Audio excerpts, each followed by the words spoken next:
Welcome to So You Think That Was Good, Do You? A podcast where we take a look back at the films from your childhood and question the absurdity of their universes. My name is Evan, and as always, I'm joined by Carl, but this week we've got some special guests. They've returned. I've been so damn excited for this, no matter how many times Barry wants to put it off. It's the guys from Blockblunders, Pat and Barry. Boys, hey. How are you doing? Put another shrimp on the barbie, mate. How you bloody going? Hey, Evan, thanks for having us. I can't wait to put this off even further. Yeah, we do. We will have to cancel halfway through and postpone for another 6 months. You guys are cool with doing the other half of this next month. Is that? I am not watching this movie for a third time. You can fuck off. Well, boys, before we get started, tell us a little bit about your podcast. Tell our single listener where they can find you, just so they don't have to wait till the end. Yeah. Oh, here, please. So, Martin, if you're listening, what our podcast is, Blockblunders, is it's a movie podcast with a bit of an epic twist, if you will. What we do is we discuss the plots of movies that we haven't seen. So we get a movie that either Barry or I, or maybe a guest, has never seen, but is very well known, like your E.T., like your Weekend at Bernie's, like your Die Hard. And we get that person to essentially come up with what they reckon the plot is about. Not what they know the plot is about, what they reckon it's about. Yeah, just based on whatever pop culture references they may have seen or heard of. And sometimes it works well. 90% of the time, it's an absolute fucking disaster, but it's very entertaining. And sometimes people make a real effort and write a completely different thing to what you asked for. Which is also true. Which is also very fun. And yeah, you can find us wherever you're listening to this podcast and wherever you listen to podcasts in general.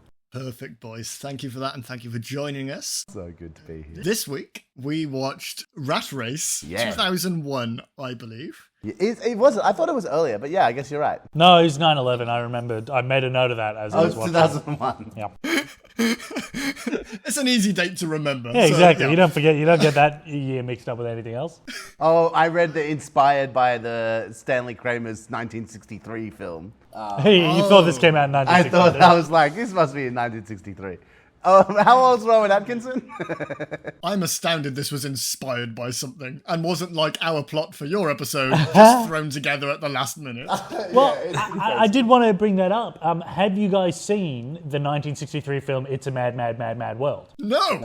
Yeah, well, I've never heard of that. It's an old classic film that's a very similar thing about all these different people going on a race to find some buried treasure, essentially. The One Piece. Yeah, exactly. I see. And this is an adaptation of that. Which, are you guys big Simpsons fans? Or? I'm afraid not. Are we talking classic Simpsons Classic or current Simpsons. Yeah. Yeah, so you know the that old, the episode with the cat burglar, with the cat burglar stealing everything from Springfield?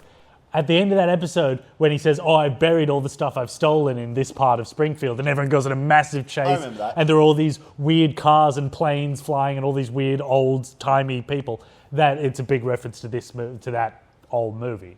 And then they were like, it's been, 38 years, let's do an epic 2000s 9/11 remake. And that's this. Well, before we get started, Carl, I'm so sorry. I've been so rude. How are you, buddy? I've had to watch Rat Race twice in a month. I'm not the happiest. Hey, why is that? You sound like you didn't enjoy watching Rat Race back to back. What's going on? Well, I heard there was a Rowan Atkinson and John Cleese movie, and that's what we were watching. I was so excited. And then it was this.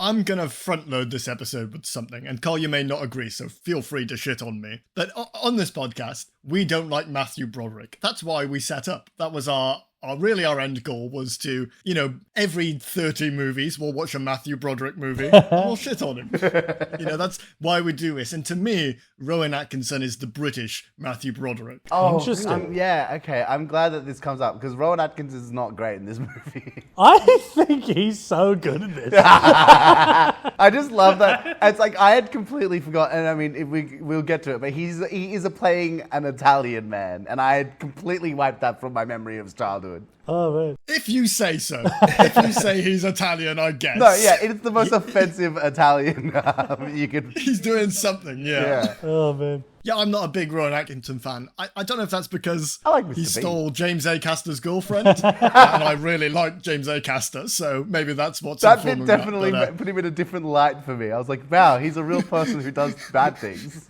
That's funny because him doing that made me hate James Acaster. Be like, what are you doing hanging around Mr. Bean's girl? Back off, dude. He called dibs, bitch. Yeah. Yeah. He called dibs when he said Teddy, and while looking at her, that's how he does it. I've forgotten to get a plot synopsis, which is the second time in 2 weeks, I think, which is awful of me. But no, don't worry, Barry. Don't you search one up. I've seen this movie enough times to know what happens. Whilst gambling in a casino, a group of people happen to come across these coins. That means they're called into like a secret meeting with the casino owner. They're put on a course to race for $2 million. They've got to get to another town, let's say 200 miles away. It doesn't fucking matter. The whole movie is watching 7 people doing completely separate things, and I assure you it was absolutely impossible to take the plot down for. Yeah. That is the movie. So prepare yourself for, God, boys, I don't want to scare you, but it's going to be over an hour of pushing through this. It's a very when they established the group, it's a very Willy Wonka-esque situation, I think. We're going to get to that. Yeah. How they get chosen, big air quotes there, is sus. Well, we ready to begin? Yeah, let's do this. Let's do it. I'm excited. I do think it was good. Do you? I fucking love this movie. It's so Join us different to again divide. next It's like, Getting into it, and I'll explain the reasons why. the as we two go. of us are going to fight I for think this this movie movie. is great. I really enjoyed rewatching it. This is a debate podcast, right? Everything you're saying right now is pointless. I'm going to cut it out. I'm having no one saying this movie was good. We won't be able to. We'll keep putting it up in ways that you can't edit it. You're not going to be in this podcast then, Barry. Just like the last one, you will be essentially dead. So, the movie begins with a bunch of production company logos I haven't seen in more than 25 years. And what the fuck is Fireworks? I've never even heard of that. That is a production company from an alternate timeline, I promise you. There is then an atrocious opening credits scene where every character from the movie is animated in this creepy digital 2D, Yeah. It's very like paper-esque Angelica's style. Angelica Anaconda. Yeah. No. Yes. Sorry, Angela Anaconda. Angela Anaconda. Yeah. Jumping in because this movie is a movie that I watched as a kid. I'm presuming you guys didn't watch it when you were kids. No, you're British. You're watching, yeah. I didn't want to. You're watching Frasier. James Bond. We're watching Frasier. Yeah, the most Frasier. British man in the world, of course. No, you're watching fucking Little Britain or some shit. Something that melts your minds, some David Walliams nightmare. You're watching him swim the channel, be like, oh, brilliant. Anyways. This is payback for the. For whatever reason, we watched this as kids. You watched I watched this as a kid. Yeah. This was seminal Australian viewing as a kid. And it was that classic thing of this intro is, it's not quite, you wouldn't quite describe it as a cartoon, but it's cartoonish. They've gotten, like as you stop said, motion. this weird sort of, they've taken pictures of actors' faces and put them on little kind of chibi little deformed little bodies and they're running and jumping around. And so as a kid, this is one of those things that as a kid, I loved cartoons. And so when the opening credits were happening, I was like, oh shit, it's a cartoon. I can't believe it. It was so great. And then when the opening credits ends and it goes to live action, I was disappointed as a child. Now, as an adult, rewatching this title sequence, I'm very glad it wasn't a cartoon, because as you say, it's incredibly disturbing. It's really gross. The way the characters move looks like an old Ray Harryhausen. Like, it's disturbing. The stop motion movement. I didn't did find not it that like bad. I found it quite unsettling, and I thought, oh god, am I going to hate this movie? But spoiler alert, I didn't. Getting cut. The movie proper opens with arguably our main character, Nick Schaefer. He's checking out of a hotel in Vegas, and he's pretty angry that there's something on his bill that he didn't order, and that is Afro Whores, and it is on there a very subtle 11 Look, times. when we said that we liked this movie, there are parts that are going to, especially when you open with the Afro Horrors 11 times on the bill. It's not a great start for the movie. Oh, we don't like the Afro Horse scene? Does it ever? Do you think he had it on? Like, it's on his bill. Yeah, it's funny that they don't explain it. They almost imply that he's just been at this bachelor party, and maybe it's like someone else at the bachelor party used his room. But he doesn't say that. He just says, "Oh, I was just at a bachelor party. I didn't buy this film." But we never learn what happened. My theory is that there was a deleted scene, and then they forgot that this scene doesn't make sense without implying what happened in the deleted scene. Famously, you release movies on a second draft, so Exactly, yes, they probably forgot to remove this. But it's funny, when we were starting this movie and the credits were happening, I watched this movie when I watched it with my girlfriend, and she asked me, as the movie was starting, she was like, what kind of age is this movie targeted at? Because it's That like is a the good intro question. is like a cartoonish. It kind of makes you think it's for kids. And I was like, I don't know. And the fact that it starts with this cartoonish intro and then opens with the hotel clerk being like, it was Afro Horrors 12. Like that, it is a very weird joke to start on in a movie that, in a way, is kind of for kids, but in many ways isn't. I don't know. Was the movie this is based on, was that for kids? No, it was for like that was just like it was a comedy. It was like a broad comedy, but it wasn't Oh, okay. necessarily. It wasn't really for kids. It was kind of Yeah, this movie finds itself in an odd position. Yeah, Like it you does. said, all animated up front. Rowan Atkinson as well sort of alludes it to being exactly. for general Sort of audiences. strange. But then they say whores a lot in this They opening say scene. a lot of terms that are no longer appropriate. And it is annoying that we don't get a resolution for it. I would We would just like have to know. assume Maybe you guys he would have did liked do the it. movie if that was tied up. You would have turned around and gone, no, actually, you're right.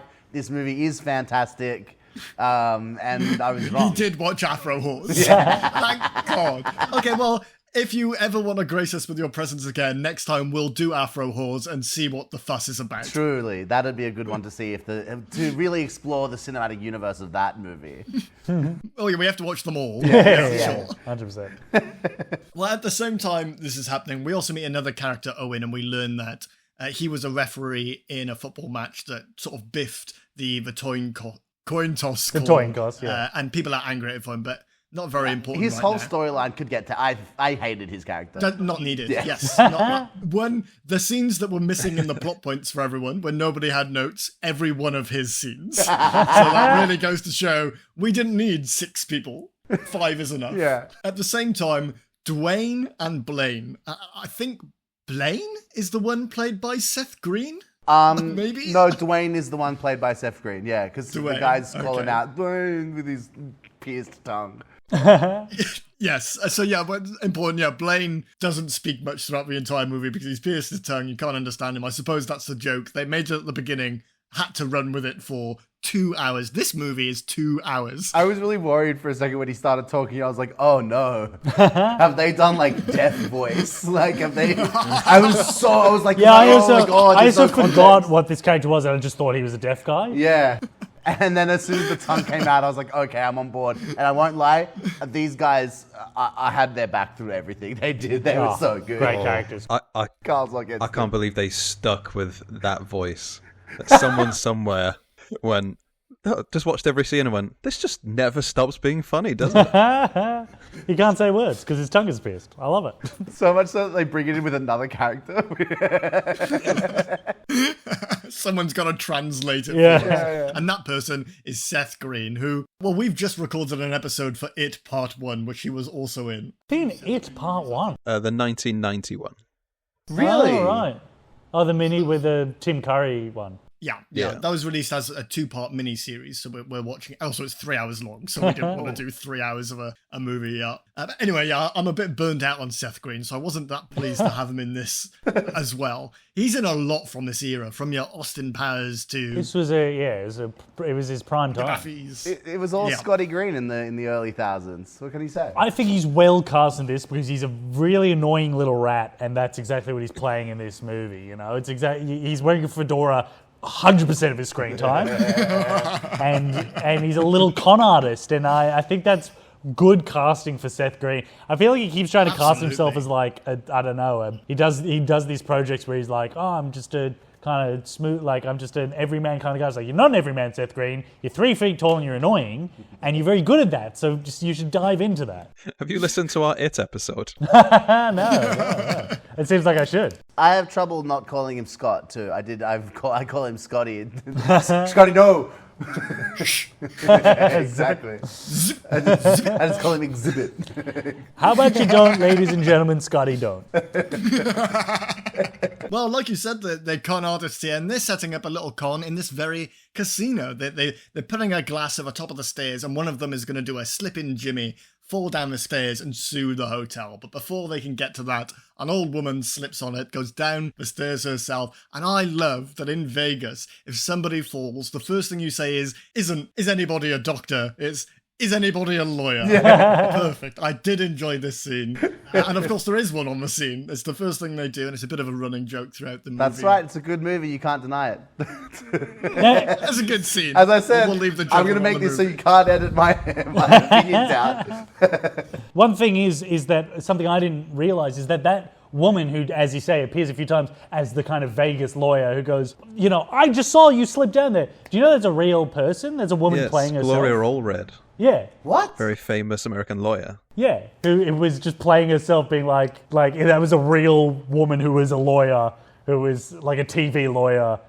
By which I mean she was a real lawyer who had a lot of TV ads. We said real person. I was like, yeah, they didn't CGI. Yeah. But no, she was playing herself. There was a cameo of her being like, I'm on the lookout for slip and falls. Like she just dove Is into that a good advert for your lawyering business? In but America, also, To seem like an ambulance chaser. yeah, of exactly. some She's degree. literally Yeah, like I love a that. slip and Jimmy but just in real life. So I respect that. I respect that she did that. It's great stuff. I'm sure, well, I just have to check. Did you boys notice in this scene that behind them as they're setting up this Slip and Jimmy event, there are huge Warner Brothers logos on the wall of the No, I actually Oh. didn't. I was too engaged with the theatre. Well, if you'd watched it twice like I had to, you'd have noticed them. But I can't understand why. Warner Brothers had nothing to do with this movie. It's produced by Paramount, who are Warner Brothers' competitor. So the situation must be that one exec at one company lost a bet with the other, had to put their logo in a movie they were making, and chose this one because, let's be fair, it probably slipped under the radar for a time. This movie was a hit. Yeah, I haven't slandered. Yeah, that's a very good question. Maybe it was literally just in the background of the shot, and no one gave this movie a look over to be like, maybe we shouldn't have that logo. No one gave a shit. Nobody has watched this twice. is what must Exactly, be. yeah. You're the first guy to do it. Just me. Well, we're straight into our fourth character introduction now, and this is Vera Baker, who is played by Whoopi Goldberg. Hell yeah. Almost didn't grab that out of thin air. And she's meeting her estranged daughter for the first time in 25 years. Her name is Meryl, and she has quite the temper. As soon as she walks in, Vera's quite a calm and a spiritual person, but Meryl, she's coming in on the phone hot. She's talking to corporal, some lackey at her company, and she crushes the phone in her hand. It's also funny because I thought, maybe it's because we'd just seen a scene where someone was scamming someone, but the scene opens with Whoopi Goldberg's character talking to these two Vegas waitresses, being like, oh gosh, I'm meeting my daughter for the first time. We've never met before, and I put her up for adoption, and I've got this photo of her that I've held for, Phenomenal Whoopi impression. It's by the way. yeah, thank you. And I just thought it was another scam. It just seemed like a scam. Because I guess I didn't believe that they would just start this thing by having her explain out loud her motivation and backstory to another character. Insane amounts of preposition. It's such a lazy introduction that I thought it was going to be another scam. That she was like, oh, we do this whole backstory, and then she comes in and we have this moment, and then you give us free drinks because it's such a beautiful moment, and it's just a scam for free drinks.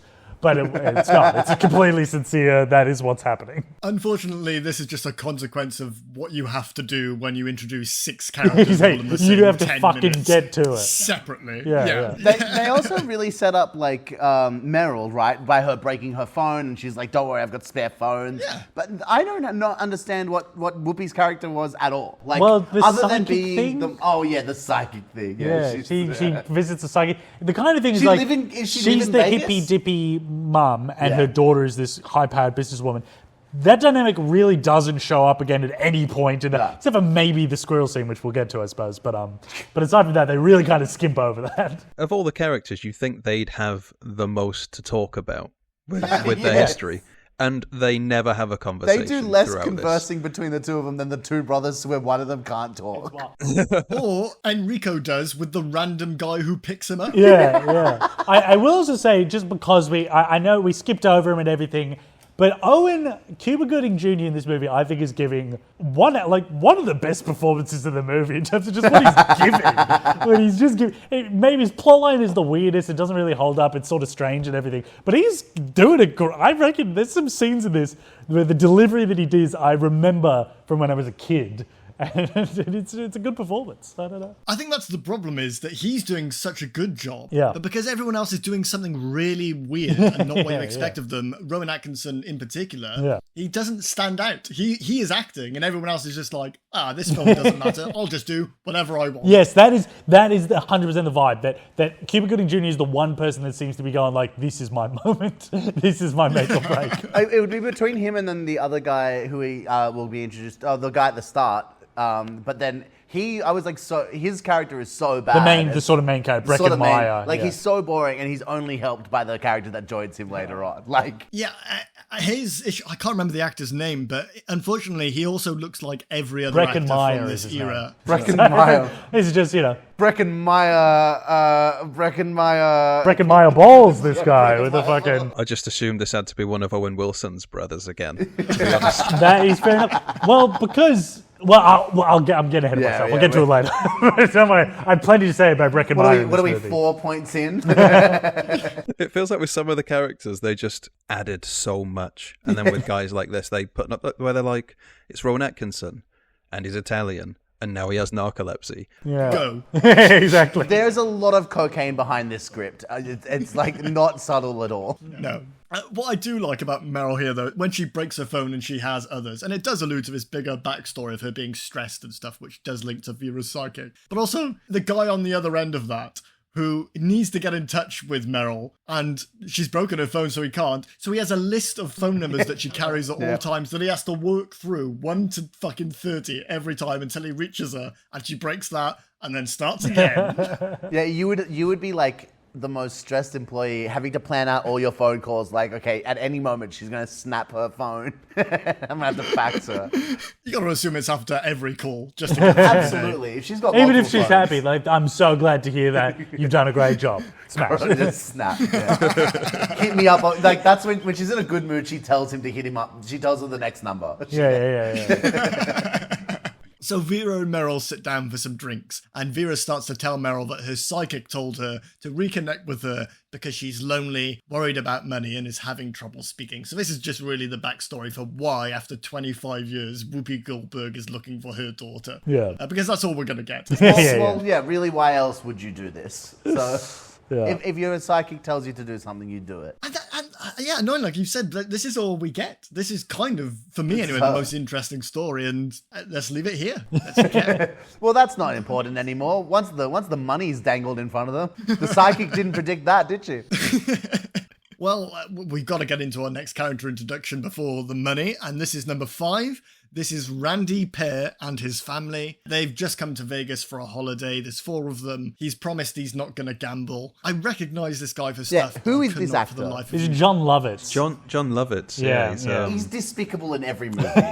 He's amazing in The Wedding Singer.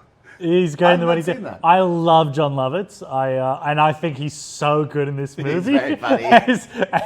This is probably my first or second favorite performance is him as the dad, because he's just such a fucking scumbag. He's the worst. Oh, yeah, It's he's the a starting snake. scene. He's there with his family. He's like, "Oh, we're gonna get here to see David Copperfield, right? Like, because you promised you would never gamble again." This guy's a proper gambler, and he's just like, from minute 1 of this movie, he plays this dad who is just lying to his family, and I just love it. And he does it in such a good way. Where he's just like, "Oh, sure, I'm just going to take a look around. Like, yeah, sure, honey, you stay here with the kids and unpack, and I'm just having a look around. Gambling, I didn't have any money with me." He's holding this giant wad of cash. I fucking love it. He's just the most irredeemable character. Every scene he gets worse, and it's just, I can't. Yeah. I love Which it. then even like he has that wad of cash, but then he goes downstairs and immediately starts gambling, and the first thing he says is, "Oh, $1," and turns around to the cheaper ones. I suspect this character in general is a hate crime in some way. I don't know. Yes, I almost didn't write a lot about him because it's like, well, it's not my place, is it? Oh, man. Well, now we're back to Nick Schaefer. He's about to leave the casino. He's done with the stag do. He's not really into gambling. When Richie, his friend, there was no point me taking down his name because it's his first and last scene. Never mentioned again. Nope. Tries to convince him that he doesn't need to go to work. He's a lawyer or something, a big shot in Chicago. Yeah. But this is a guy who loves rules. He's got to get back on time. He's got to go and do his job. So he's about to leave. Yeah, this is a character that I just have to say, there's multiple times in this scene, in this movie, where you're watching a side character and you go, have they, like, horribly dyed their hair? This dude, I could not take away, if you're watching this movie, I could not take my eyes off this guy because his sideburns were a different color from his hair and he looked all fucked up. And I don't know, and I wouldn't comment on that if it wasn't for the fact that it happens again later in the movie with a different character. So I don't know if that's just what the style of the 2001s was, but his hair looks wet, it looks the wrong color, and he looks fucked up. That does sound like very early 2000s style, though. Yeah. Wet and discolored I did not hair. enjoy it, and I'm glad to see him leave and never appear again. I can't say I noticed that. But... No, I know what you mean, but I tell you, if you watch it a third time, which I'm sure you will, there's just something off about him. There's something horribly wrong with him. And it's not just because he's begging his friend to go see a stripper with him. You're going to tell me that he's got the Warner Brothers logo dyed into his head? I think he might do. He has these big feathered wings that make a W and a B, you know? I mean, I know, like, for me, when I was watching this, it's like nothing makes me want to leave Vegas more than someone being like, come on, live a little, gamble. It's like, I don't know about you guys, like, it's just not my idea of living. No. Yeah. Sounds fun to do, but not if you're, like, being forced by your friends and you don't want to be there. Is the most fun thing to do lose all your money? Especially playing slot machines at Vegas, like, come on. I'm all down for a game of craps or something, but, you know, fun gambling can be fun. Not if you've just spent your entire paycheck on the same porn video 11 times last night. True. You're out. You're getting stung Like, for the live a porn little, pay-per-view. man. He's like, I've done about all the living I can do on this trip. I lived 11 times, I am brother. bone dry, friend. I don't need a stripper. I have Afro horse. Even just you saying the word stripper, it's like, fuck hell. You can't say that. Well, now we get a series of shots of our different characters that we've met trawling the slot machines in the casino. And they're all annoyed that the slot machines aren't paying out money. They're paying out these like little gold tokens. And it turns out, after they speak to one of the casino helpers, that these are invitations of some kind to like an event going on in the penthouse. And I don't know why, but it shows Nick here winning 2 coins. Like, and the camera shows you quite clearly, like, as if that's going to matter, as if he's going to invite someone else to this. And then nothing. That's not mentioned again. Who gets 2 coins? Nick. No, the I guy thought with there was a terrible scene hair. where he's holding a coin, like a dollar coin next to the token coin and being like, oh, that one's not a dollar coin. Oh, maybe that was That's it. why I You didn't thought- watch this twice, Evan. You watched this half a time. I thought there was the thing being like, oh, this one isn't a casino token. It's a special thing. You You know? want to watch this a third time and get back to us, mate? What's going on? Like, I believe you. You say what you like. I assume one was a Warner Brothers logo. Let's just move on. Now, a horde of characters are all up into the big penthouse suite. It's this big, posh room with marble pillars and such. Everybody's a little confused about why they're there. And then Rowan Atkinson, who's called Enrico in this movie, stumbles into the movie doing just the worst accent. I did not know he was Italian until he told me he was Italian. Could not place what he was attempting. I thought he was I honestly thought he was playing someone with mental disabilities. One of the few times you appreciate tell, don't show. The show was not working. But I think this speaks to a lot to the sort of people they're going for. Because it's Willy Wonka-esque vibes of anyone can get the golden ticket. But they're only in 25-cent machines. So they are going for the poorest and most desperate of people. Yeah. Which is sort of shown by the lawyer who just goes, nah, not for me. And they have to introduce the opportunity to get laid for him to go, I might play the game. Enrico, it's a great. You love Enrico. I love That's Enrico. Well, this is the thing, right? Is the movie starts and you think Enrico, it's fucking, it's Mr. Bean, but Mr. Bean can talk, but he talks in an Italian accent. And there's a reason why we don't let Mr. Bean talk. The character only works if he doesn't talk. And for this, with this introduction and everything, this character is going to suck. And then something incredible happens as the movie goes on, which just makes it work for me. It just makes it work for me.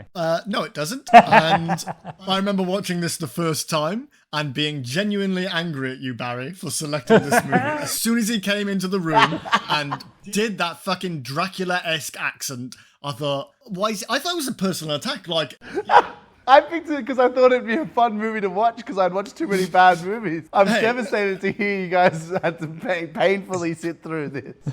Well, wait, I don't think we even really talked about it until much later, Cole. Because you stopped after we had to rearrange. So I watched the whole thing, which I was even more annoyed about, that I watched it all and then you cancelled. Well, that was your mistake. It was so serendipitous, the timing is that. The movie had just ended. I just started doing the plot points. And then a message popped up from you saying you weren't well. Yeah. I closed my laptop. I had to go stand outside. I'm going to have to watch this again. Oh, I'm so sorry, Evan. I watched half an hour and fully intended to watch it all from the beginning this week, and just I couldn't do it. That's great. I'll just not remember what happened. Did you watch the end of it? 30 minutes. The last 30 minutes really is where it peaks. That's where it really gets. He watched all the rest of it, just not the first half hour. I mean, the first half hour is just introductions to characters. Yeah, so I can as long do as you that. remembered those, You're fine. You can basically come You on could have with it. started the movie just from when he's describing the rat race. Yeah. Mr. Bean pops into the room, and then you kind of meet everyone as they talk. That's the best way to introduce everyone. They aren't interesting enough to really give them that whole first opening things. It's like everyone's got their dynamic, it's fine. We have already covered everything that's interesting about these characters. The rest of the movie is just them traveling. Not everything that's interesting about these characters. I'll stop harshing on it. Let's see why you boys love it. Maybe you'll convince us and we'll come out the other side. Bloody rat boys. Yeah, well, there's just, some companionship that really shines in a lot of moments. Well, now we get our other British actor pile into the room. It is John Cleese, probably the most famous British face in media, I'd imagine. Yeah. He's playing Donald Sinclair. He's the owner of the casino and hotel. He comes in. He does this whole joke about there being a meteor that's about to crash into Earth and everybody in this room has been chosen to repopulate the planet. That's just a joke. This is just to let you know this is a funny guy. It's a classic bit. Yeah. I start all my sets like that. I think they made one choice with John Cleese's character that worked so well, which is to give him big fucking giant fake teeth. I think that works so well for the character. I was wondering. Yeah. He doesn't really have giant. Well, I'm sure he has big fake teeth, but they're not quite as obtrusive as they are in this movie. And it's such a good. I reckon that's such a great choice to make for this character because all you can see when he talks is this big fucking perfect Pearly white, whites. pearly, and that is truly blisteringly wide teeth. And it's just great. He's so believable as a rich cunt because he's John Cleese and he's a rich cunt. He does it very well. Well, Donald here reveals that he knows everything about everyone in the room and that he has a game that will be of specific interest to those. But I think this is a good place to talk about one of two scenarios that he's just written himself into, which is either that he knew about these people and somehow he got the coins to these people specifically. Like there is a little man in the machine waiting for this person to come along, slots it out rather than the change. And the rest of the time, that guy's just handing out random handfuls of change to everyone else. Which I wouldn't be surprised if he paid for that. Yeah. Absolutely. Yes, that works within the context of this universe. But the other one is that he knows everything about everyone in the hotel. I mean, they could have gotten the deep dive on them once they handed in, once they went for the Because it's an coin. evening. It's an evening thing where it's like. But I do prefer to go with the Willy Wonka approach, which is that I don't know if you've had the theory that Willy Wonka picked the people and purposely brought them into the. Oh, definitely, yeah. Yeah, right. It's not randomized golden tickets. How else is Farnsworth there right after they have their ticket?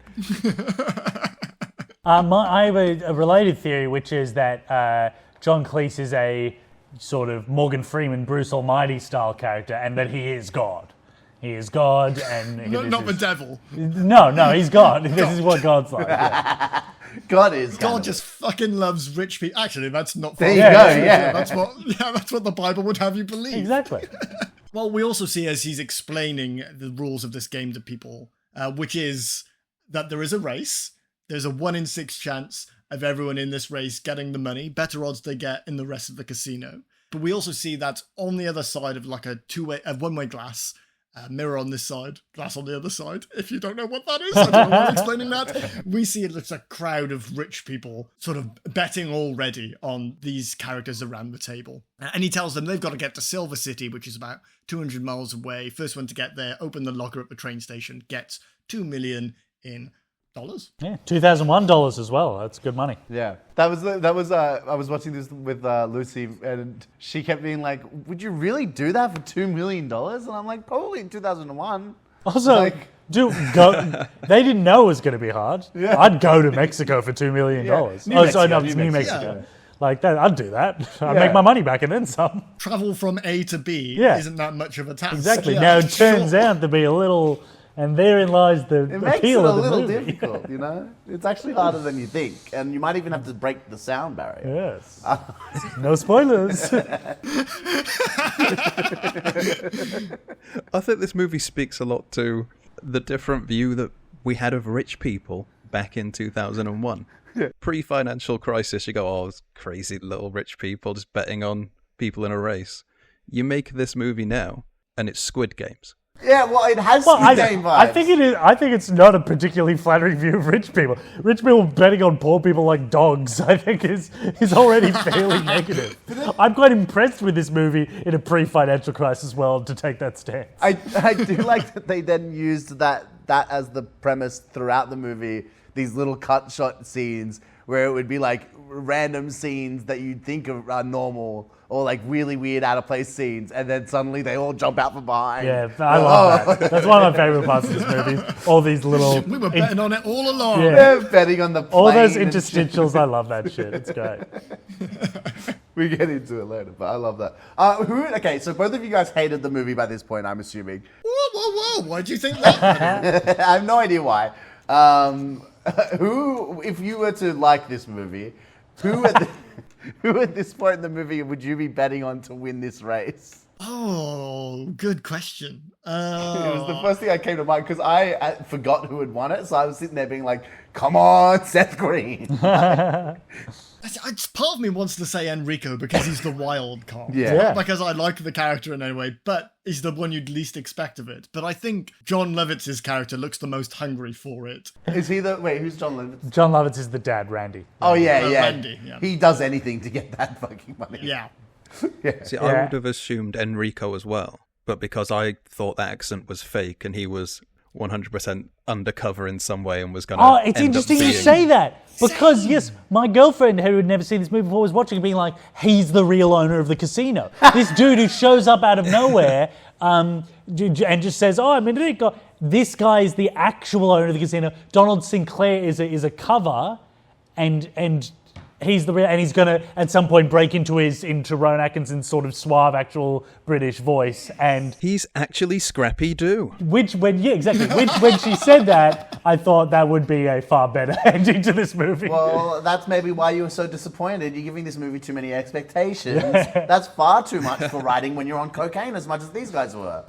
We've got no time for a third draft, guys. Yeah, what do you mean? We've got 6 characters. They all have to do crazy shit. We don't have time to make subplots of intrigue. Well, all our characters think this is preposterous. You know, they're not going to take part in this. They sort of all gamble slowly out towards the elevator. But one by one, they start taking the stairs, starting with Enrico, who I think just enjoys the concept of a race. Yeah, I love just him being going, it's a race, I'm winning. I can't get enough of it. That's triggering me. That was too close.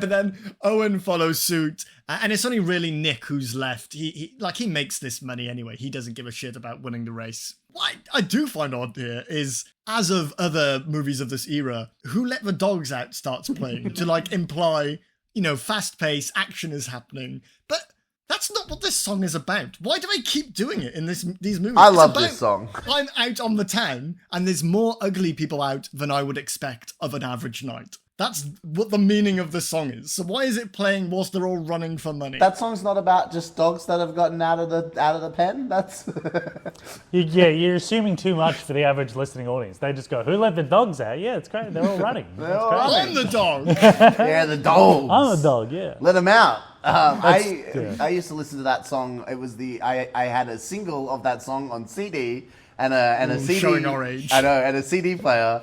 And when I went on long trips with my family, I would I'd play that song on repeat. Oh, it's Well, you've got no other choice, do you? If you've just got the single, that's the only song you It was have. that and Eminem's, You didn't have all their other great songs. all of their other great hits that I know. It was that song and Eminem's "Cleaning Out My Closet." I would just have, and I would have to beautiful. swap them out Damn. the CDs. That's the dream. Both way cooler than mine. I'll reveal something entirely embarrassing for you all now. First time. First album I ever owned, because it was bought for me, was Peter Andre's Mysterious Girl. Yeah. My mum thought I liked that song so much. It was the first song I was bought. That rules. Hell yeah! I still have that somewhere. There, I think, yeah. Just can't let go of Never it. let go. Never let go. Mine was American Idiot. Oh, man. I went and bought it myself. God, I don't fucking know what mine is. I think mine might have been a Cake album. Cake. Yeah. Delicious. Cooler again. Carl, come on. I don't think I've ever owned a single, but the first album I owned was Eminem Curtain Call. Yeah, Makes me nice. sound Beautiful. far Nice. cooler than I am. That's very cool. That is very cool. You win, buddy. We get now a lot of interlaced shots of like everybody making their move to get this money. So Owen gets in a taxi. Vera and Meryl, they also get in a taxi. Enrico just runs through the casino. He falls asleep. We find out he's got narcolepsy here. They do that in the most expeditious. They do the same thing where they're like, "Oh, well, it appears he has narcolepsy. It's a condition where you fall asleep randomly." Which, in fairness, I probably learned what narcolepsy was from this From that movie, so yeah, same. That's the only reason I know what it is. Oh, and Randy, he goes straight to his wife, tries to explain to her that he's got a job down in New Mexico, something to do with ink for fountain pens, and so he's got to go. But she wants to go with the kids as well, so he has to tag them all along with them. And actually, I think they're my favourite scenes in the movie. Yeah. If I had to pick some, yeah. So I'm looking forward to get to those. But Nick stays behind. He waits at the airport where he meets Tracy. Throws a his sexy key lady. out. He's so like not committed. Yeah, he throws it in the bin at the bar of the airport. This is a very important scene for me because this is the reuniting of a first, a massive couple in cinema. This is Breckin Meyer and Amy Smart, who are together in Road Trip, the classic teen sex romp. I don't know this. And is a big fan of teen sex romps, both on screen and off. It was great to see these two reuniting in the. I don't know if anyone here has seen Road Trip. Movie that has not aged well, but I loved it a lot, and this is the reuniting of these two great performers. And you can tell the chemistry is palpable. I'm palpating the chemistry. Well, I've not seen Road Trip, but I have seen Teen Sex Romp, which I think is the prequel to Afro Whores. Yes. Well, she reveals to Nick that she's a pilot. And also, we learned something about Nick here, which again doesn't really come up, that he's gullible. Because she says something about like the autobiography they're both reading. The guy has a sex change, and he like believes her straight away, even though this guy must have known about the guy he's reading about to have bought his book. Yeah. Like, you'd be interested in someone's life to read about their life. But again, it doesn't come up. But it alludes to him being the worst fucking lawyer in Chicago if the first thing he does is believe the prosecution outright. Well, this is why he needs the money. It's a great lawyer slogan to be like, "World's most gullible lawyer will believe any case. If you tell me you're innocent, I'll believe you. I'll defend you." This guy sucks. I hate this character. Well, yeah, you hate the main character. Yeah, he sucks. He's the most boring one. I love Tracy. Tracy rules. I didn't get why she was being put in the movie, because we see so many of these like inserted female characters who are just meant to be like the person that the main character kisses. But later on, when she comes loose, Right, yeah. I really enjoy Yeah. what she does. Yeah, She I get takes why things she's in into it. her own helicopter, and it's Don't convince me I like this movie. Have it. come It's on. good. It's First good. 7, and then Carl will fall. This man's character arc is fucking insane. He is a worse person by the end of this movie than he is at the start, and it's Worse than Randy? I don't know. Randy starts bad, so he has no He's a he has nowhere to go. constant. Yeah. I don't know. There's at least one moment where Randy takes a serious dive, Okay, you're morally right. speaking. You're right. We will come to. but he starts out semi-relatable, and then just Yeah. But meets you're like, a oh woman yeah, and bring the whole goes, family around. "Whatever you do is fine." I'm in. Yeah.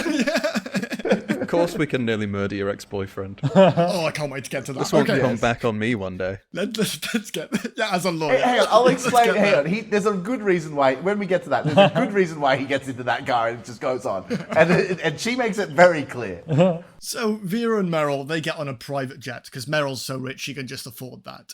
But at the same time, Dwayne and Blaine have a small act of domestic terrorism up their sleeve, and they hook their car to a radio tower in the airport and just pull that sucker down.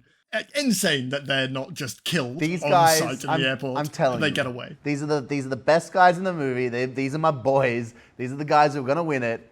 And the reason is from this moment. Look, sometimes you have a plan, and sometimes that plan doesn't go exactly how you wanted it to. But if the end result is what you wanted and you didn't die, then what's the problem? Well, they are adaptable. They're adaptable. This scene also brings up another thing I like about this movie: weirdly good stunts. Yes. Strangely good stunts. The whole thing of Come him on! climbing up a ladder and as downstairs the Humvee or whatever that they've winched to this airport radar is pulling the Humvee up so that one of them's hanging onto the car and the other's climbing up, and they're both. And this is what I love about these two characters. These two terrible characters. You've got Seth Green, who's so annoying. You've got the brother who's like got his tongue fucking cut off. Is that in these situations they're just crying because they think that because they love each other so much and they think that they're about to kill one another, that they're just going like, they're not being like, whoa, oh shit, they're just going like, oh fuck, we're about to fucking die. And it's so fucking adorable to see these characters constantly get to situations where they're like, I love you so much, I'm so sorry. Like, And it it's doesn't so matter. stupid. It doesn't matter that they do it again exactly the same way. It doesn't matter. And it's a good stunt. I like it. It's fun. We say they're adaptable. Their reaction in every situation is scream, cry, Exactly. maybe hold each other, and then somehow survive. Exactly. Yeah. I fucking love it. I do feel sorry for them though, because they had to go to all this effort in order to stop planes flying out of an airport, Yeah. where they managed to pull down the whole tower. This is August 2001. This movie came out. 1 month later, you can do that with a phone call. Yeah.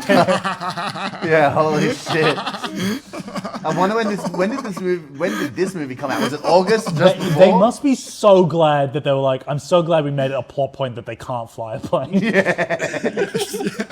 Thank Christ. If there's one right move we made with this movie, is that we put the plane shenanigans to an end straight away. We just have that questionable hot air balloon stuff going on. Some helicopter shenanigans, but no planes. Well, I was going to mention that here because you said that these guys have some of the best scenes in the movie, but I think these take part in the worst scene of the movie, and that overshadows anything good they can do. But I'll wait till we get. It'll become clear when we get there. It is horrific. I detest it. Oh, I think I know already, and I'm gonna be so against it. Yeah, I me too, love me this. too. I love that scene. I love the scene you're referring to. I love this so much. We all know what I'm talking Yeah, about. yeah, We'll get absolutely. there. Yeah. Doesn't go move. It fucking does. So everybody rents a car, but Nick's still hanging around the airport. Seeing that all the flights have been delayed, and he speaks to Tracy, who he's learned as a pilot, he starts to catch on that, hang on, he's got the only opportunity here to get to the money before everyone else, because she says that she flies a helicopter. Yes, that's why that's That's it, yeah, because all Of the course. planes get landed. Yes, and helicopters don't need radio signals, do they? They can just fucking go. They're on Yeah, a those are different free, system, though. apparently. Apparently. I don't fly either vehicle, so I can't weigh in. But I like that she says this, because he's like, oh, all the planes are grounded, so now you can grab a drink with me, right? And she's like, oh, no. Actually, I fly helicopters, which is a different thing altogether. And even if they'd been grounded too, I swear to God, she would have said, oh, no, I also drive submarines. Yeah. And they leave from the airport, so I can't get a drink with you. Yeah, I would. Absolutely actually, not. I have a completely other unrelated reason that I can't drink with you right now. I can't fucking do it. And also, it's contrived that she is flying to New Mexico, which is where Nick is going. So she offers Nick a ride. Very convenient. He digs the keys out of the trash, and so begins their adventure. If you saw someone just rummaging through the bin to get a key out, would you not let them on your helicopter maybe anymore? Oh, I'd tell them the helicopters are grounded, yes. And I still can't have that drink with you.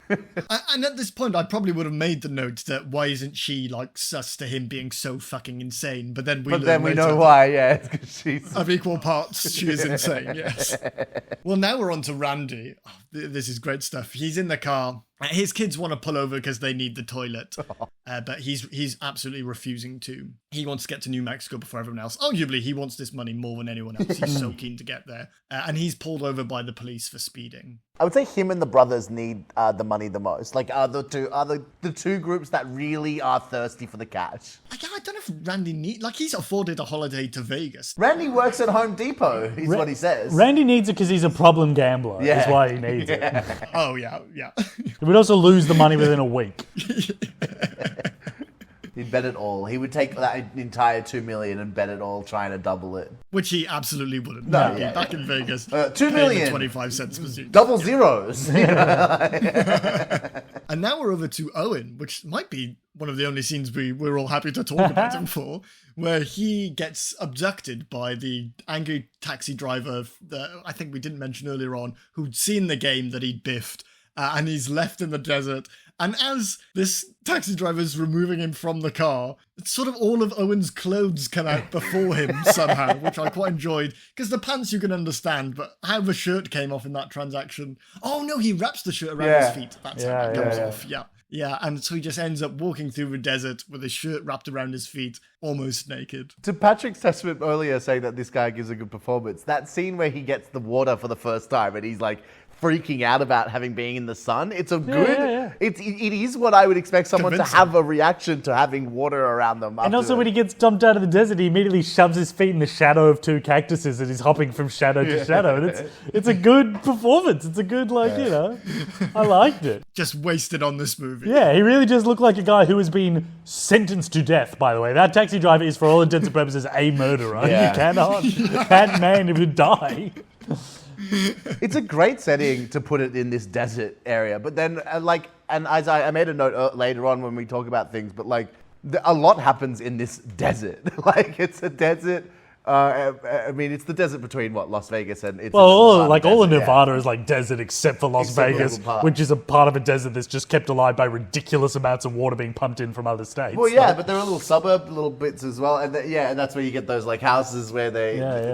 It's just crazy how much there is going on in this desert that it's bare and empty. And then suddenly, monster trucks. But we'll get there.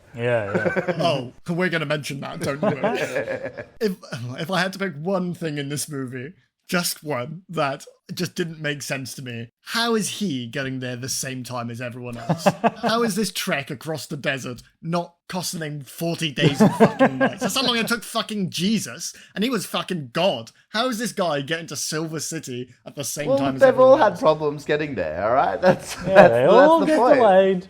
How long do, Whoopi Goldberg going to spend in that mental hospital? Who knows? True. Yeah. Well, now we're on to Vera and Meryl. Wait, I just said that in reverse. Now we're on to Vera and Meryl, and they bump into, possibly actually my favourite character in this movie, Kathy Bates's weird squirrel lady. No reason she's in this movie. So this is the equivalent of, what is her name? Betty White being in Lake Placid for some reason. In a weird way, it revived their careers just because they were in this weird unseen movie, and then they were in more stuff after this. It's so strange. Is being a crazy squirrel lady a thing? I feel like I know it from cartoons, and that's it. I've never seen it before in anything else. This was insane. This reminds me of the weirdest thing, though, that it's slightly tangentially related, but you guys know that there's a American superhero called Squirrel Girl. Oh, I do know this. And I found out the other day that the part of the joke with that character is that in America, Squirrel Girl rhymes. What? Squirrel Girl. Oh, It rhymes. Squirrel. I was waiting for you to tell me what I rhymes know. with.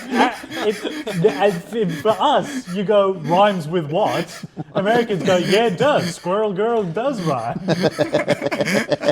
That's that great American school system at work. Well, There. it does for them. Squirrel girl. Oh, no, I mean, yeah. That rhymes in a yeah. weird American way. This is why when I found out Americans say crisscross applesauce because they rhyme for crossing your legs. Fucking mental. Crisscross applesauce. Kathy Bates cameo is Odd. fucking Oscar-winning Kathy Bates just pops up for a cameo. It just reminds me of Barbara Billingsley in Airplane. Oh, stewardess, I speak jive. Yeah. It's a great. What can we get an Oscar winner to do just so she pops up in our movie? Not necessarily an Oscar winner with Airplane, but just someone who was known for playing very prim and proper roles. Yeah, it is funny. Just to be like, hey, well, for this is like, Kathy Bates, you're going to play insane people. I did love in this scene, you get a little bit of that dynamic between the difference between Vera and Meryl, where Meryl keeps... Meryl likes it. Meryl keeps being like, shut up and tell us where to go. And Vera keeps being like, oh, I guess that one's kind of cute. Maybe I would buy the squirrel. They could have bought a squirrel. Yes, but the next part of the movie couldn't happen if they did. Right. Oh, and how bad would that be if they couldn't write in their insane bullshit? Well, when they refuse to buy the squirrel, Kathy Bates gives them a shortcut to the interstate so they can get to Silver City before everyone else, and also passes a bag of nuts to them. For some reason. For squirrels. Yeah, I guess. Yeah. That's what she It is said. for Yeah, a but- reason, but it and seems it's only like- because we'll get why the reason for that was. Yeah. So we're back over to Randy now, who has been forced to stop by his child because they've seen a sign for the Barbie Museum. But this isn't your everyday Barbie, is it, boys? This is a museum dedicated to Klaus Barbie, the Nazi official. This bit fucking rules. This It's is so funny. This is the funniest fucking thing to me. Just the hard cut to these white supremacists. There is a line in this scene where they say that, what's his name, Carl Barbie was a 3 times dance, what is it, ballroom dancing competition winner? Is that real? I would love if that was a real fact about a Nazi I officer. genuinely don't know. But, I just but think it wouldn't be outside of the stretch of what the Nazis were into, which is, I guess, like when they weren't being the villains of the world, they did like to present themselves as like, art-loving, refined, Well, yeah, I like the idea that Nazis would be insulted that they're being categorized as just Nazis. Yeah. I'm more than that. I'm happy to be that, but I'm also these other things. It's just so great. The dead-eyed, punks delivering this monologue in the way that, like, just like they've done it a million times. Like, we're not just talking about Klaus Barbie, the officer. We're talking about Klaus Barbie, the family man. Like, it's so good. You see Randy and the family just absolutely terrified, as I don't know if we've said definitively, but it's a Jewish family. Like, they're just absolutely terrified. And it's just such a good, like, fucking gag. The kids, by the way, are like running around being like, oh, cool. Like, they don't understand what's going on. It's so good. It's just very funny. And you say this is a bad movie. To be fair, I consider myself quite good at spotting foreshadowing and getting annoyed when it's pretty obvious. I didn't see them slagging off the Beetle as a car made by Nazis being foreshadowing for them driving Hitler's car the rest of the way. Yeah. But in that same stroke, I was impressed. there is a scene coming up after this which so clearly sets up a later scene. Yeah. And what I've just said might seem like nothing now, but you'll know when it fucking happens. So Dwayne and Blaine actually drive past the museum at this time and recognize the Pear family's car and fuck with like the engine somehow. So they come out of the museum, realize their car is fucked, and what do they have to do? They've got to drive in Hitler's real car the rest of the way. It does fucking rule. Yeah, you're right. Yeah. I'm coming round. Let's watch it a third time altogether.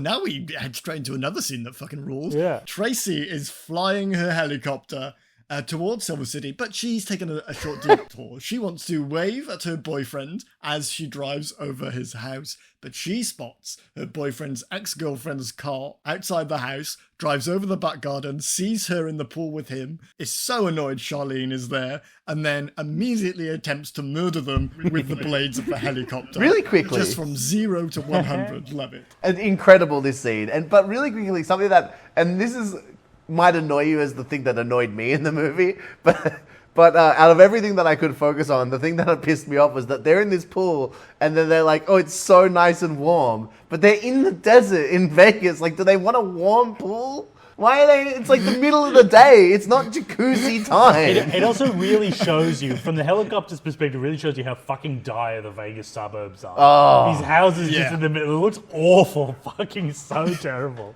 Yeah, some serious irrigation going on in those little pump. But no, little it's a great scene. Amy Smart giving an incredible, just going fucking psycho.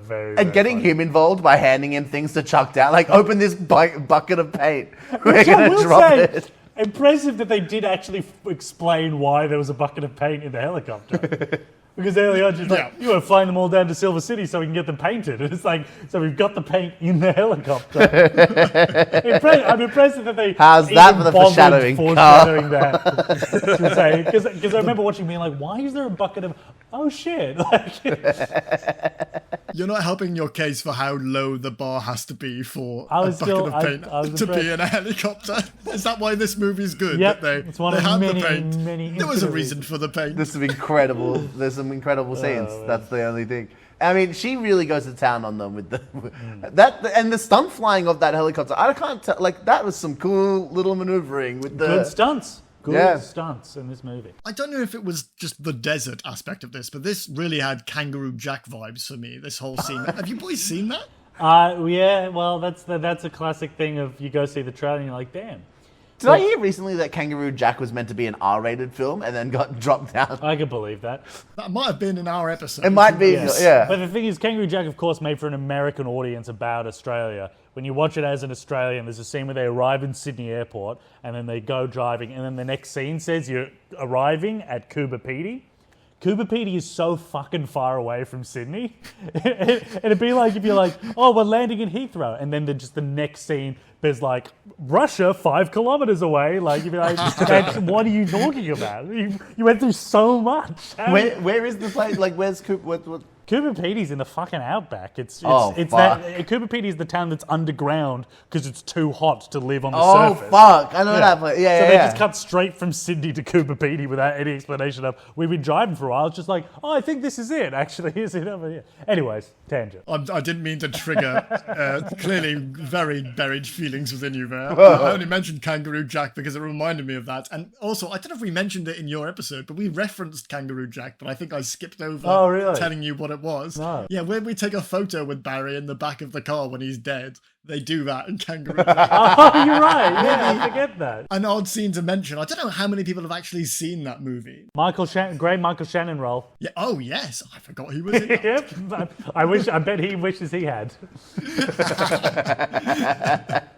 So now we're back with Owen. He finally makes his way to the rest stop. This is where he drinks that water, and it's a really great piece of acting, but completely wasted on this movie. And he manages to convince a bus driver at the rest stop. Why do I keep saying Stop, to give him all his clothes. Another beautiful piece of acting from Cuba Gooding Absolutely, Jr. Her amniotic sac is leaking. And we need your pants. And then for him to finally be like, because her vagina. Is it highbrow? No. But pretty good. Certainly not.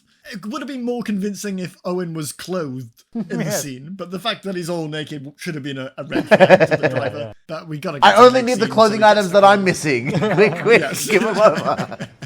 And he steals that guy's bus, and it's filled with people who are like cosplaying I Love Lucy. Yeah. So much of this movie is devoted to talking about these I Love Lucy cosplays. I don't understand why. There's a lot of cocaine being done in the writing room, guys. There's not a lot of explanations needed.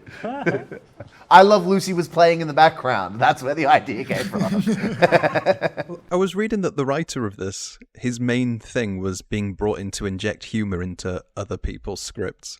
And Yeah. I'm convinced that he just took every idea that someone said no to and put it in the back end of this movie. I can believe that. This is a punch-up writer's script for sure. Because look, we've made our feelings slightly known so far, but at this point I was still Love in. it. But then it just starts to feel like, and then this happens, and then this happens, and then a cow gets attached to our air balloon, and you just... One of the best scenes in the movie. Good stuff. It's great. It's good gear. There's that low bar again. Well, Enrico wakes up in the reception of the hotel. He's woken up by a bunch of kids, and he just starts racing again, which I did like. He's just immediately back into running, saying race, race, race. And he gets hit by a van in the middle of the road. There's like a kerfuffle where the guy driving the van doesn't want that lawyer to come, immediately stake a claim against him. And he tells Enrico he's also going to New Mexico, and they get in the car and head there together. The guy who's the van driver is the guy from Jurassic Park. Wayne Knight, yeah. He's Newman. His name's Wayne Knight, yeah. Is he in other stuff? He's in Seinfeld. He's in Newman in Seinfeld. That's what he's known for. Oh, I thought he was called Newman in Jurassic Park. Oh my god, I've recently watched all of Seinfeld. How did I block him out? Yeah. Shit. Yeah. Yeah, that's my his God. that's his big role for sure. A very famous man. Yeah, this is what I mean. So Enrico is a character, dumb, too much. For some reason, I love his fucking dynamic with Newman. I think they have such a great... I do love them together there, They yeah. have an incredible, man on, back and forth. It's good, It's yeah. just a great dynamic, a great chemistry. It's He's so great strange. at talking to that lunatic. Because it's just like, Newman is this weird, greedy, terrible man who's trying to impress him for some reason. There's like a sociopathic element to Exactly. him that underplays all those scenes. And Enrico's like this Child. He's not getting any of that extra stuff. Yeah, He's yeah. just having a good time. Exactly. I just really enjoyed that dynamic. Well, Dwayne and Blaine, back to them now. God, this movie's all over the place. They have the idea to split up, copy the keys, and double their odds. So they go to a keymaker? Locksmith. Yeah. Yeah. Key cutter, key locksmith, yeah. Sure, yeah. And they get another key made. They do say too much in front of this guy, who gives them fake keys and just bounces with the one that unlocks the actual locker. And this is where I had to kind of, sometimes you have a plan like they've had before. And sometimes that plan is very exciting and you can't help. And a lot of characters make this mistake because a few extra people get involved in this goddamn rat race. because these fucking people can't stop shutting up about a $2 million cash prize in a locker in New Mexico. And here's the key in my hand, And this is the setup for the scene of my greatest concern. Great so that's scene. why I needed to mention it. Yeah. Back over to Vera and Meryl now. They find out that the shortcut they were given was a ploy, and they come off this ramp, they land next to all these other crashed cars, and the reason that bag of nuts was important was so we knew that crazy squirrel lady had sent all these people there, because there's all these skeletons holding bags of nuts. Yeah. I mean, the signs weren't obvious enough where it says you should have bought a squirrel. They needed another extra layer of... I just love it. It's a full-on Halloween store skeleton, like pure pearly white. It's great. I love the idea that she's been doing this for so long that this skeleton has been stripped completely clean. Like it is, that's great. And this is one of the moments I really remember as a kid. Them driving up down the thing. A ramp that they could break at any time. Yeah. And it's going, you should have bought a squirrel, and then it flies off. Great, really, for some reason, stuck in my mind. Just lodged it. There are a few scenes in this movie where I was watching it and I started having a flashback to when I watched it the first time as a kid and being like, oh, I remember this part. And one in particular where I was like, well, obviously I remember this part. I picked this movie. Well, no, it was at the very anyway. It's at the very end, towards the end. I'll bring it up when it's the scene that I really remembered. Nice. Well, let's bloody get there. Oh, well, there's a scene now where, I love this scene, where Randy is telling everyone in the car, Hitler's car, to stop playing with Hitler's stuff. Like, they found stuff underneath the seats. I love it that, like, the people who bought this car never searched it for extra memorabilia. It's just all still lying around. Hitler's The wife harmonica. finds Eva Brown's lipstick. Yeah. And she's, like, putting it on. When she's trying to kiss her husband, and he's going like, ah! It's so funny. And I love how he gets it on his hand and he transfers it accidentally to the wheel. And you know what it's setting up. It doesn't happen this scene, but as soon as that happens, you're like, I know what you're doing, movie. I actually don't know this. Is this a reference or something? Like, Well, it explains something that happens later. maybe I wasn't paying attention later when it happens.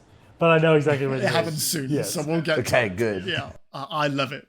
I think I like this movie, you know. Yeah. Yes! I'm in. Evan's in! Next we'll get Carl on board. Although we're about to get to the scene that'll definitely ruin your opinion. But, Really? but it's my favorite scene, so.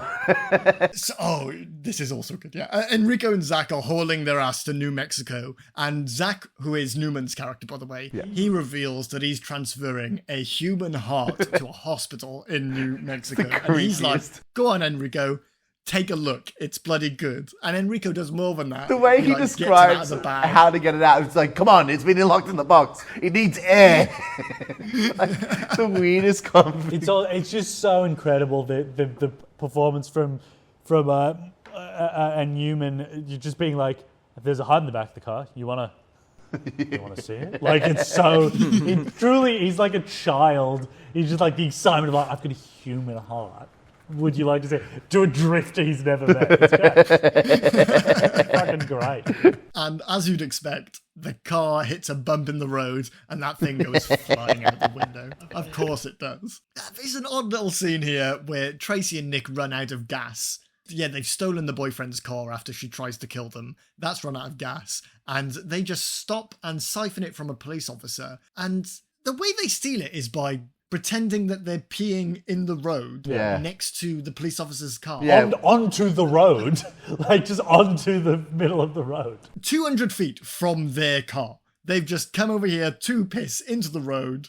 Also, I don't think a cop would let that slide. Yeah. I don't think you're allowed to just pee on. On the road, not even by the road. It's illegal, yes. But luckily, Dwayne and Blaine come speeding past and the police officers got to go and chase those instead. Well, they're chasing someone who's stolen their key. Yeah, Dwayne and Blaine are chasing the key cutter that stole their key, which brings us to your favourite scene in the movie. That's right. And we're getting there. It's coming right now, I think. Yeah. Dwayne and Blaine chase the key cutter to a balloon festival where Classic he Las Vegas commandeers balloon festivals. a balloon to escape. The guy who's acting as the keysmith as well, I think he's in Prison Break, isn't he? Has anyone seen I've never Prison Break? seen it. He plays like a guy who, so if you know the whole concept of Prison Break where he's got the tattoos that like have the map of the place, the guy who plays this, that's the whole thing. He like tattoos the map. He like designed the prison, so he has like the map of the prison hidden in his tattoos, and he's going to use that as the blueprints. So we're going to have to do a whole Prison Break series. I know we're not doing Prison Break, but you'd put him in a different prison, wouldn't you? No. Other than the one he Once you designed. figure that out. Absolutely. But then Good luck finding the room for this layout, idiot. You're a one and done. So the guy who plays the keysmith in this one, he plays a guy in Prison Break who is in I don't know what you'd call it, like a more mentally unstable like ward where they have to like look after people a bit more intense. But he notices immediately, like he sees the tattoo and he's like, he's got a map on his back. He's got a map. It's a map. Like it nearly blows its whole cover. So that was fun to watch him in this role. He's very similar. He felt like too good an actor for this role. I was enjoying what he was doing. But Good scene. this scene's about to ruin it, so here we go. Somehow Dwayne ends up caught in like the ropes of the hot air balloon and he's being dragged off with him. But so does a cow. Yes. And we get a whole scine here. You missed the part where he bumps into a bunch of cows, where Seth Green's going through the field, dangling over, the car's on auto drive. What's his name? Blaine is on the front of the car as it's moving, and then he's being held by the hot air balloon, whacking into different cows. It's all comedy gold. I don't know what he is. Sure, until now, where the cow ends up next to him. And then somebody in the room wrote this somehow, and it was allowed to stay in the movie. Yeah. And Dwayne squeezes the cow's udder to squirt milk into the key cutter's face, and it happens for so long. Good stuff. And it's so vulgar. Yeah. I despised it. Good gear. I thought it was great. And I love that it all ends up with another scene where, as Barry was saying, the two brothers are in a position where they're about to end each other's lives and they're sobbing and crying and weeping and they don't know how they've got into this situation. And one of them's on the plane, it doesn't even occur to him that he's like he can stop the, like he can get into the, and do something to stop this from happening. But it's great. I love it. Can't get enough of it. Another great, surprisingly good stuff. I always miss the stuff where you are really, like, that whole milk sturdy thing, I must have been getting a glass of water. Like, I don't remember that part. I remember that part. I'm surprised they have the restraint to avoid the cow shitting on Dwayne's head while, I was waiting for that to happen. To there. Yeah. No, that would be too far. Well, if you're worried about what happens to the cow, continue to be, because it now gets hit by a bus. Owen's bus. The bus crashes, gets fucked, and he loses the tire of the bus. He can't fix it, and he also loses like the trust of all the people. So he's got to continue his own journey to Silver City. But we're gonna leave him until later on now. I feel like the cow should have won the money in the end, honestly, personally. Should have, yeah, because he's still in it. He Yeah, the reappears cow at the really end, doesn't joins he? in. Yeah. Don't forget the cow. Back to Enrico, who has just lost the heart out of the window, and they've pulled over. They're searching all the foliage for it, and and this was funny to be fair. A dog brings the heart over, but Enrico, being like this goof, just thinks the dog is wanted to play fetch and doesn't even think about recollecting the heart and throws it again. Good stuff. Yeah. Okay, fine. And it's not at all weird what happens later. Oh, back with Randy. Continuing to piss people off in Hitler's car, he swears at a gang of female-only bikers. Oh, yeah. He burns his finger in the cigarette lighter and starts waving his middle finger around. And thus offending, apparently, a lesbian gang of bikers that he's happened across. But then at one point they're smashing his car and he says, "It's Hitler's car, you lunatics." Yeah, which is such a great line. Such a great line. Are you crazy? This is Hitler's car. He has to defend Hitler's car. And this is where, like, they get beaten up on as they're driving, and he smashes his face into the steering wheel, and he ends up with Hitler's mustache. Oh, is that how he gets lipstick. the mustache on the thing? Yes. I guess I missed him hitting his face, and I only saw him popping out with the mustache, and I was so You're confused. Just smashing Waters back. But by that leaving time for in the every movie, scene. I was like, I'm willing to accept anything. Like, I didn't. that being in Hitler's car conjures a Hitler mustache on you if you had drive it for long enough. That's exactly right. And it's here where we're kind of reminded that the people who are betting on this race are still there, because Harold, Sinclair's lawyer, enters the room like he's ordered a prostitute with this weird list of things where she has to be naked, wear sailor hats, a jacuzzi full of Pepto-Bismol. He wants to clip her toenails, and he wants her to shave his buttocks. But this just turns out to be another sort of elaborate bet to what she would agree to for these high rollers. So good. I loved all the little bets. Yeah, there's quite a few interspersed throughout the movie, but we've skipped over a lot Yeah. of them because there's enough going There's on. enough. There's enough to talk about. It always ends with, "Who had 2,000?" You know, I love it. Everyone comes out. It's a good scene. So now we're back with Zach and Enrico, who is Newman, and he's panicking about how is he going to explain to a hospital that he has lost a heart when he realizes he's got the perfect scapegoat in Enrico, who he confirms has got no family, no friends, nobody knows where he is, that he's, even out on this race. And I suppose he's going to kill him and tell people that this guy stole the heart. Because it gets very dark. The feeling gets he gets like that killer look in his eye. The closest thing that Enrico has to like a good like line in this movie is when, Wayne Knight says, "Oh, all right, we've got to find a drifter, kill him, cut his heart out. That's how we'll do it." And then he goes, "So, do you have any family, Enrico?" And he goes, "No, my mother and father, they are both dead. I have no one in my life at all." He just says it with such a wistful smile on his face. And it's just completely guileless. Like, that is Rowan Atkinson in a word. Completely fucking guileless. And it's so funny. But no matter how good this scene is, it is blown away by just the whiplash. And this is a scene that me and my girlfriend, we rewinded several times to watch. Because once Enrico finds that he's about to be murdered by Wayne Knight, he goes like, "Oh, look over there, look."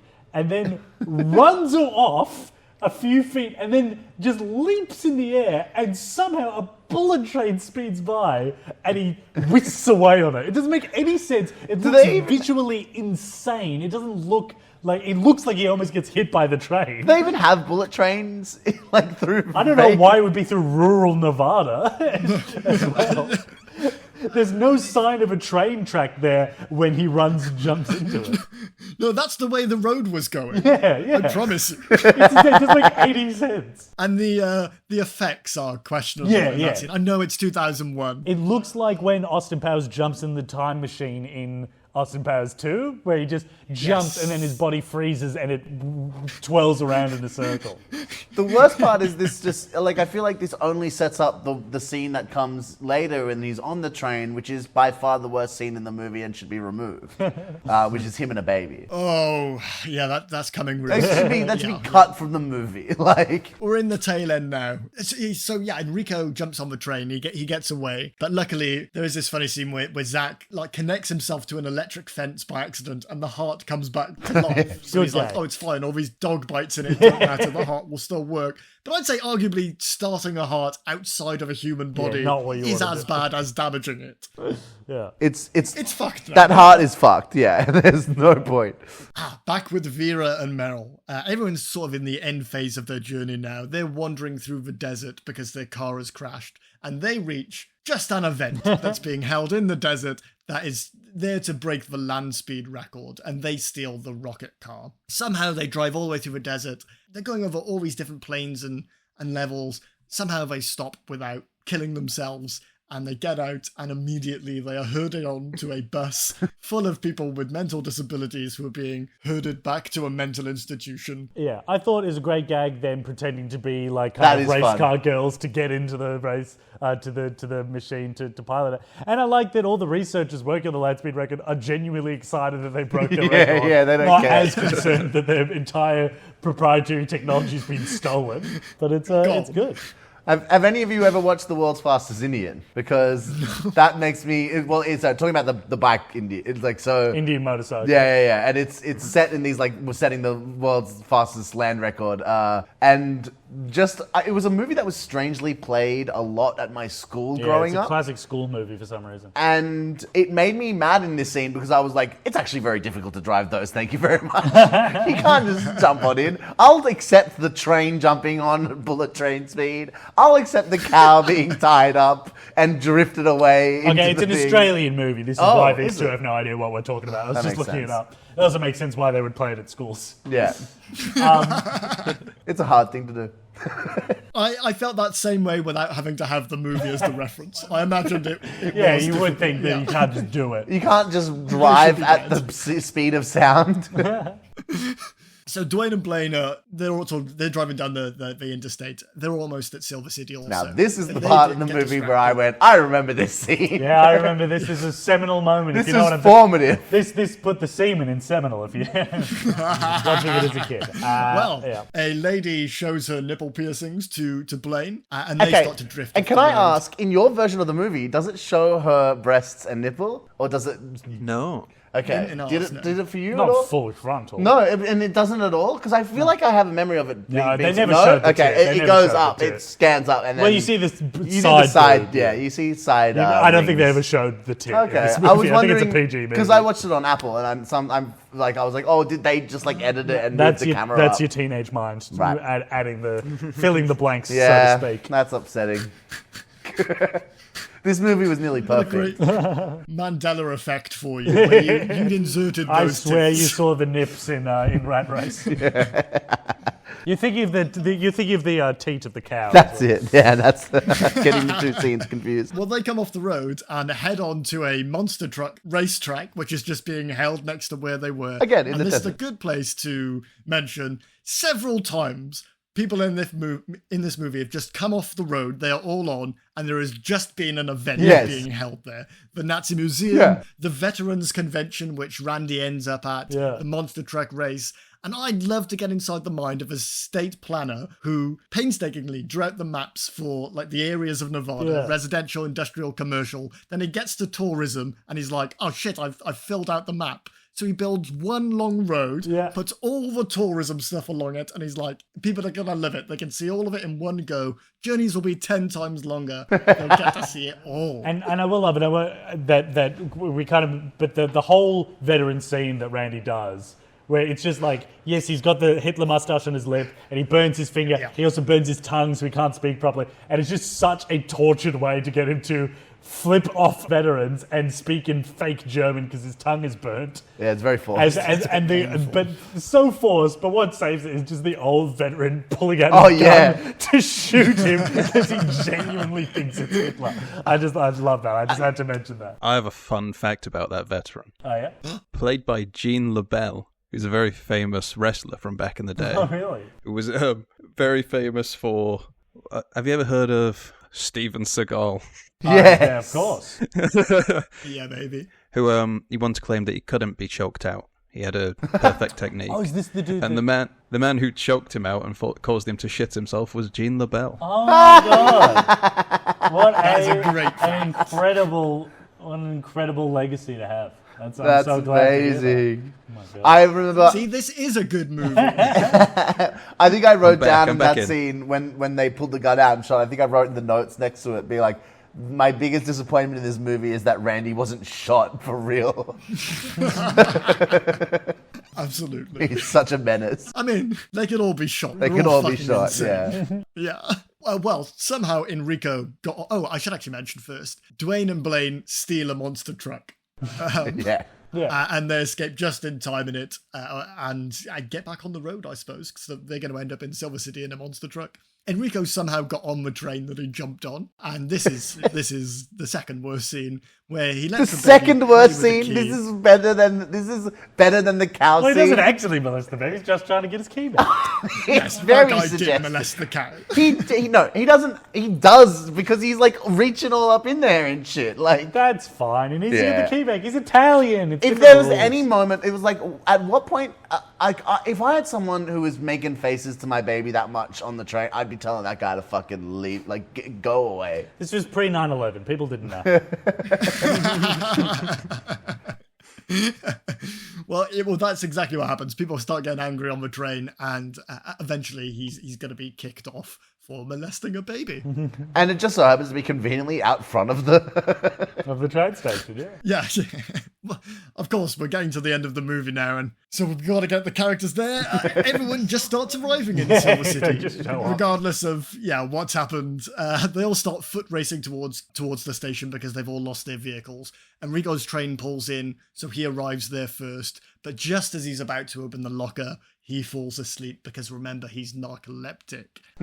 Everybody else arrives at the locker. They open it, it's empty, and it turns out the hooker that was part of the bet from The movie's words. ages ago in the movie has stolen the money, and her and Harold are about to make With the assistant, the Smithers type assistant to Donald Sinclair. yes, and they're gonna run away with the money together. But just as that happens, the cow and the balloon from earlier on in cahoots drop and slow the car before it can get anywhere. The money gets caught on the rope and starts drifting towards a stadium. All very reasonable and likely. Yep. Yeah, I didn't see any faults Not yet. at all contrived. The cow's driving the car at this point, I'm pretty sure, if I remember correctly. And everyone gets on a double-decker bus, follows the balloon, drive into the stadium, which is a Smash Mouth concert. R.I.P. where they're I raising forgot that money. Smash Mouth was the band at the end here, and I was like, I was tears in my eyes. Smash Mouth, how many times have someone used Smash Mouth's All Star to end the movie? I was like...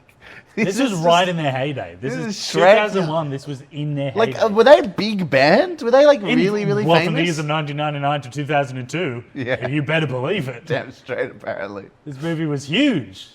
They could have gotten David Bowie. They said, no, we got Smash Mouth. Fuck off. Well, it turns out to be like a fundraiser for Feed the Children or something. Yeah. And there's this big confusion about the money being a donation. And slowly our entire cast is like, fine, this is what we intended. Take the money, children. And we whittle our way towards the end of the movie. One of the children is like, you're like the 12 disciples, which I find so funny considering we just got a scene where Rowan Atkinson molests a baby, and I'm pretty sure none of them did that in the Bible. Probably in real life, sure. Also, underrated gag is when they donate the money and the counter goes up to $2,900,000. Like, it raised fuck all to that point. That was I very much enjoyed that gag. But then it ends with them being like, and then, our main gunner of guy. Donald Arguably a man Sinclair guy. shows up to see the finish line with all those rich cronies. Yeah. And then they say, oh, Donald Sinclair is here. And he said he's going to donate whatever, he's going to match whatever you donate. And they end up driving donations up to like 20 million. Yeah. That's the best part to me. Is like as soon as they say that, and then the money just starts reeling As in. Smash Mouth perform All-Star. Of course, and which is actually what's causing the money to go up. Exactly, Really. exactly. And that, boys, is the end of the movie. The only thing this movie is missing in the end is a montage part where they freeze frame and show where everyone is 3 years later.